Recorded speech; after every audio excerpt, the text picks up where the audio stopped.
and we are recording 40 Days of Lent reflections from Kate Bowler and Jessica Richie's book, Good Enough.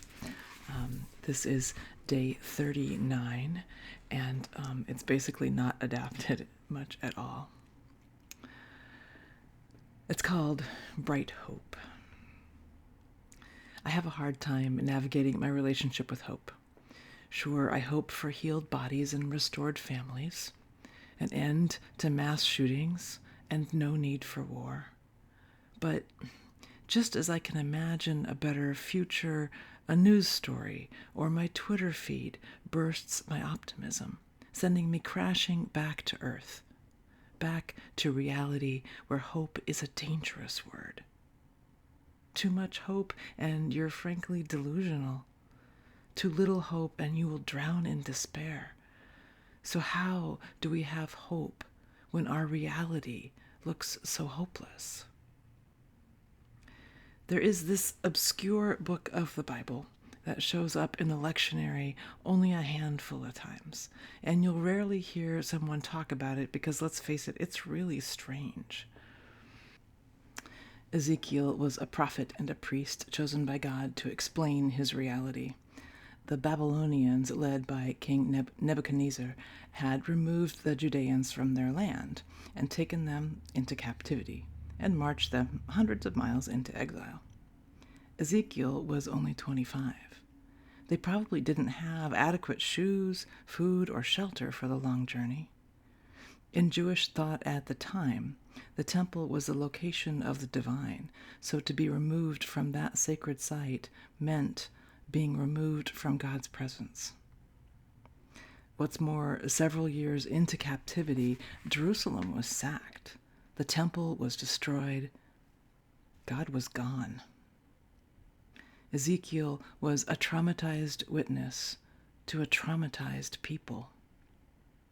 His strange visions and dreams grapple with the horrors they experienced. People dying, people ripped from their homes, people separated from those they loved, people abandoned by God.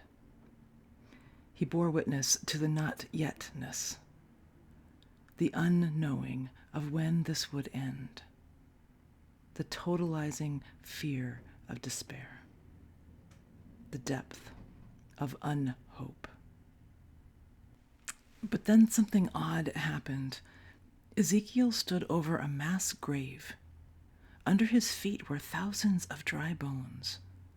It might have been an old battlefield, or perhaps the Judeans taken into captivity weren't allotted individual burials, their decaying bodies tossed in a trash heap. Then God asked Ezekiel a really stupid question. Can these bones live?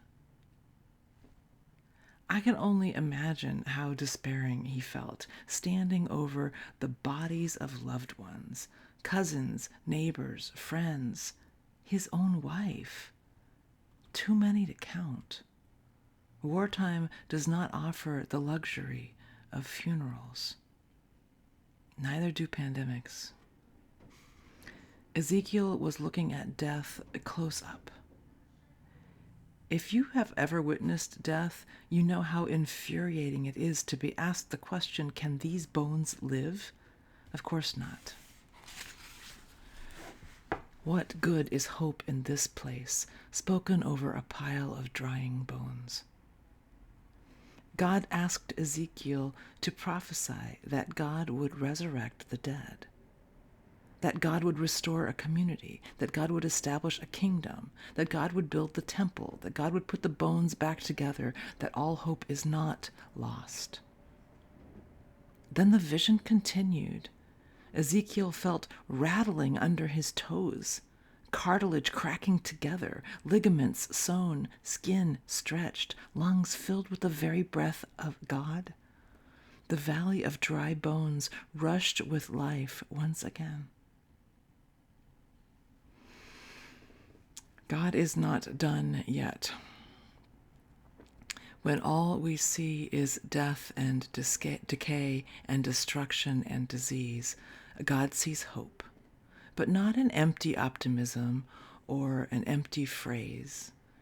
God sees hard-won hope, hope with feet, hope that takes work. Can these bones live? But the restoration of Israel doesn't come without the participation of her people. This isn't about standing passively by while they watch God work. Ezekiel goes on to narrate how Israel will be restored. The land and the people that he thought were destroyed forever will be restored because the people will build a new temple. The people will establish a new polity. The people will rebuild. The people of God will work alongside God to restore the land. After describing God's vision for Israel's restoration, the book ends with the line, "The name of the city from that day shall be The Lord is there." Not was there, but then you ruined it. Not will be there once you do all these things and get your great act together. The Lord is there. Currently. Now. Is there when we can't see it or feel it or believe it. Is there when all we see are dry bones. Is there when the world we were promised and the world we hope for are now nowhere near our grasp. God's presence may not come in the miraculous ways we imagined. Bones may not crackle back together under our toes. Temples may not rise from the ground.